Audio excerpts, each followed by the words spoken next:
எல்லாருக்கும் வணக்கம். எல்லாம் எப்படி இருக்கீங்க? திரும்பவும் இன்னைக்கு ஒரு கதையை உங்ககிட்ட பகிர்ந்துக்கிறதுல ரொம்ப ரொம்ப சந்தோஷமா இருக்குங்க.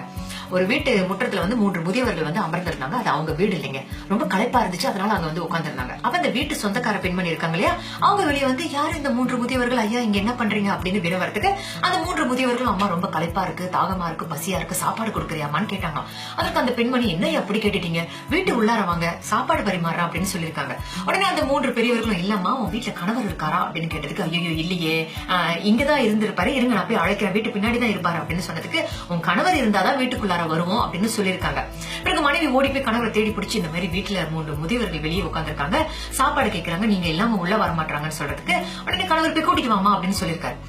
அந்த பெண்மணி திரும்பவும் ஐயா என் கணவர் வந்துட்டாரு, வாங்கயா சாப்பாடு கொடுக்கறேன்னு சொல்லியிருக்காங்க. அதற்கு அந்த பெரியவர், இல்லம்மா நாங்க 3 பேரும் ஒன்னா வர முடியாது, நீ யாரு வரணும்னு முடிவு பண்ணிக்கணும்னு அவங்க ரொம்ப குழப்பத்துல ஆழ்ந்துட்டாங்க. என்னடா இது, பசின்றாங்க, 3 பேரும் ஒன்னா வர முடியாதுன்றாங்க, சரி என்னதான் சொல்லுங்கயானதுக்கு, நான் வெற்றி, இவர் செல்வம், அவர் அன்பு, இந்த 3 பேர்த்துல யாரும் அவன் வீட்டுக்கு வரணும் அப்படின்னு முடிவு பண்ணிட்டு வா அப்படின்னு சொல்லியிருக்காங்க.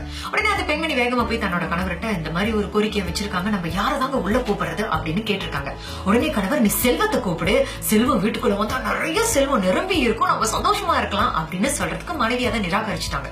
என்னங்க நீங்க செல்வத்தை கேக்குறீங்க, செல்வம் இருந்தா மட்டும் போதுமா, என்னங்க இப்படி சொல்லிட்டீங்க அப்படின்னு கேட்க, உடனே மக வந்திருக்காங்க. அவங்களுடைய மக அம்மா செல்வமும் வேணாம், வெற்றியும் வேணாமா, நமக்கு அன்பு போதுமா, அன்பை கூப்பிடுங்கம்மான்னு சொன்னாங்க. சரி மக அன்போட கேக்குறாங்க, அன்பையே கூப்பிடுவோம்னு சொல்லிட்டு வெளியே போயிட்டு, ஐயா இதுல யாரு அன்போ உள்ள வாங்கய்யா அப்படின்னு அன்போட உள்ள கூப்பிட்டாங்க. அந்த அன்பு உள்ள வந்தாரு பாருங்க, அவர் பின்னாடியே இந்த வெற்றியும் செல்வமும் சேர்ந்தே வந்தாங்க.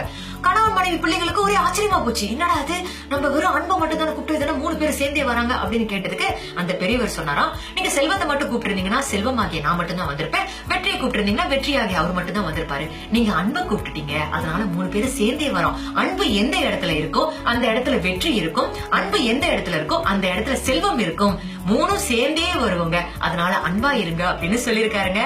பாத்துக்கிட்டீங்களா, அன்புனால எவ்வளவு பெரிய விஷயங்கள்லாம் கிடைத்திருக்கு. அன்பு வலியுதுங்க, அன்பா இருப்போம், பண்பா இருப்போம். நன்றி.